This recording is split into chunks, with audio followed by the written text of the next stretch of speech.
you making better choices? How do you know you're making better choices? When conflict happens, do you run? Or do you actually stay there? Do you listen to the other person? Can you listen to someone say that, hey, you hurt me, without feeling attacked? Right? That's how I measure whether I change anything in my life.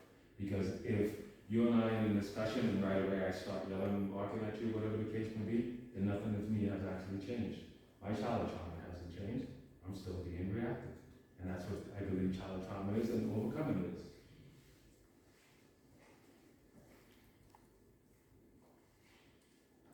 The stronger you, the actually better world, because once again, we are all a collective community. If I cannot conversate with anyone, then I am isolating myself. If you can't conversate with anyone, you are isolating yourself, and vice versa.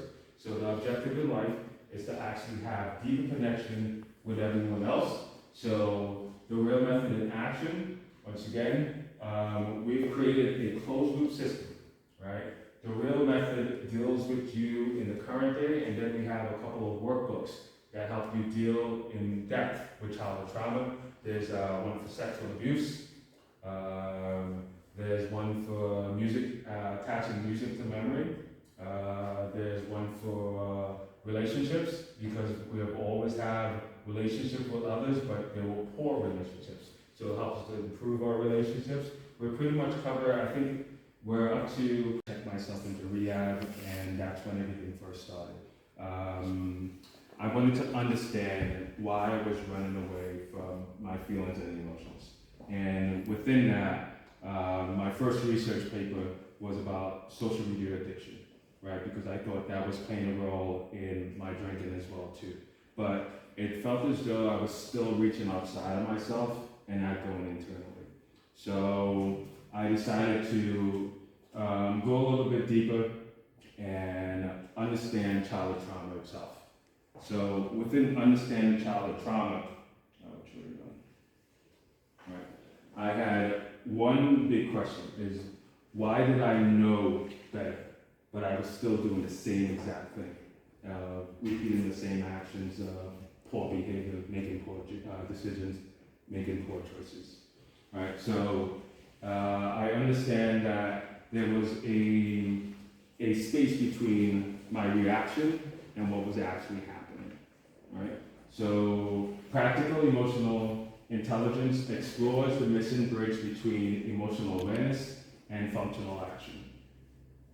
Many people can name their emotions, they can explain it, understand the behavior, and still be trapped inside all reactions. The problem, emotional disconnect. Awareness alone does not create behavior change. It simply doesn't. All it is gap. All right? The gap affects mental health, relationship, recovery, education, leadership, and community well-being. React. Once again, we are mostly reactive when we don't understand what's going on. The unmet need, a practical system that moves emotional insight into real-time behavior. Pause, regulate, reflect, act, and measure. Insight, practice, action, and measurable change. Practical emotional intelligence is the bridge between awareness and functional actions. Practical emotional intelligence asks the question, can a person use emotional awareness to regulate, decide, communicate, prepare, and act differently in real life? The real framework organizes the bridge. The real method helps people walk across the bridge. The problem, emotional disconnect. Awareness alone doesn't always create behavioral change, as I mentioned. We are reactive, we avoid, fall into shame, disconnect, and dysregulation. As you can see here, this is a pattern that we go through. Stress, reaction, repeated old patterns, shame. It's just a repeated cycle over and over again, and that's why a lot of people fall to addiction, like myself in the past. I believe that we have two choices in life, the majority of the time, with decisions we make, and one of them is a prison or paradise. This right here is a prison cause effect. You have all wounds, reaction, adaptation, consequences, restrictions. This model explains how emotional wounds can become behavioral loops when no new responses happen.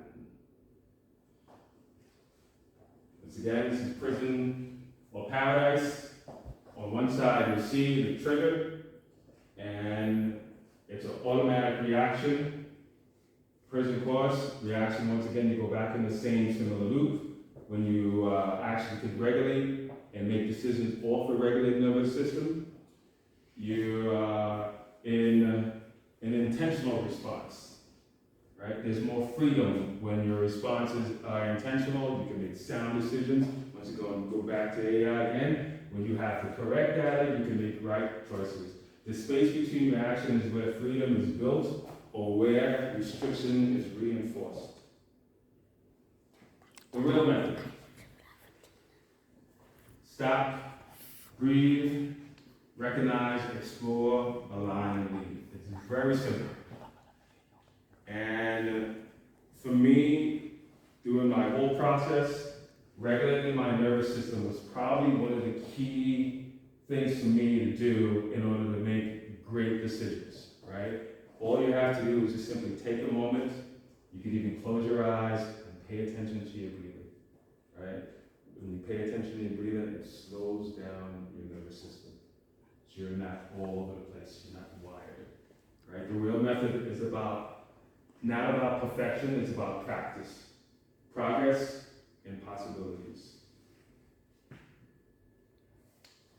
Once again, it helps you create a space between reaction where transformation happens, right? You pause before reacting, return to the present moment, notice what is happening in your body, understand what is driving it. Is it from the past? Is it from the present? Choose what matters the most, that is the alignment, as in your core values. What do you believe in? What do you stand for?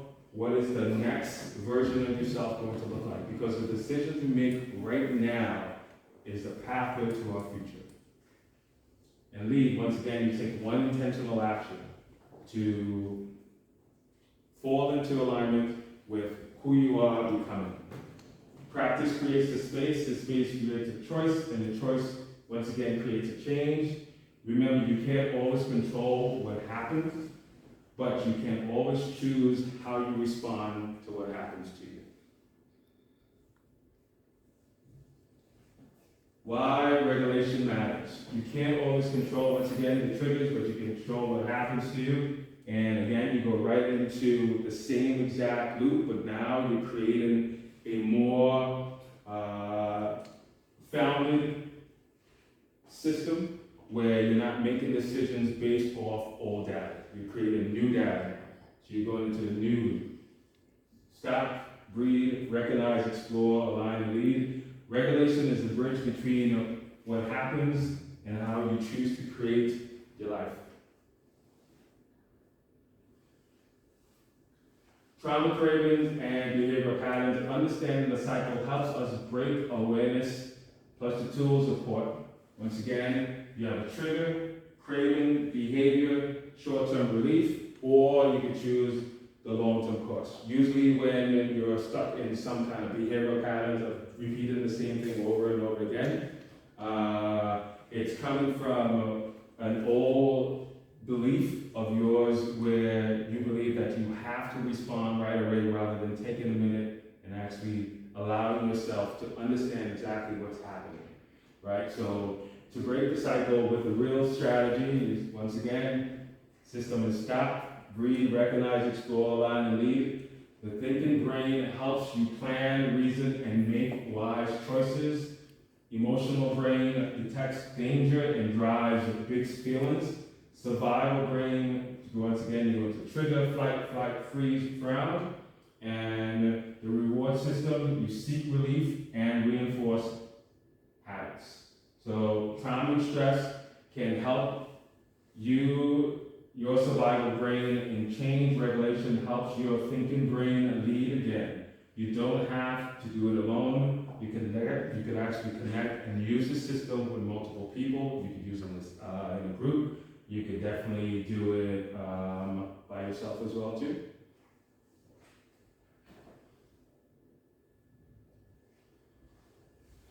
I created the behavior lab where people can actually practice the real method. Once again, one-on-one. You guys can do it right now if you want to. Have everyone close your eyes for a quick second. And all you're doing is just paying attention to the air going in and out of your body.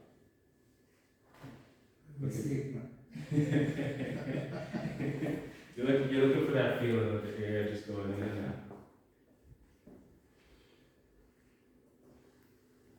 Allow yourself the space to relax.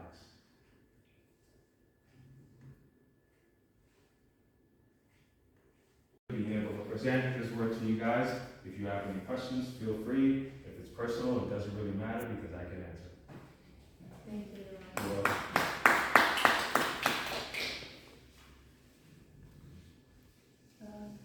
Can I ask you one question? Yes. It is about space between reactions. You said that there is space between trigger and choice. Yes. I would like to hear more about that. All right. So the space between reaction is like this is a concept that I just came up with probably like 3 months ago, right? And it's to understand that when something happens, like let's say for instance, I'll use birth, right? Because everything after birth is pretty much a reaction to that, right? Because when that first domino falls, how do you respond to that domino falling, right? We have control over it, but sometimes we don't understand that we didn't push the domino, but we're responsible for everything that happens to that domino if we're involved in it. And that's basically the space between reaction boils down to. It's how you react to everything outside of yourself. You're welcome. Any other questions?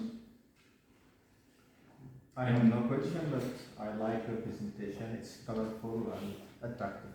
Oh, thank you. Nice, thank you. And what I like about it most is it's adaptable to pretty much like AI and technology as well too, right? Because that's the way the future is going, so that's the way we design it. Thank you, everyone.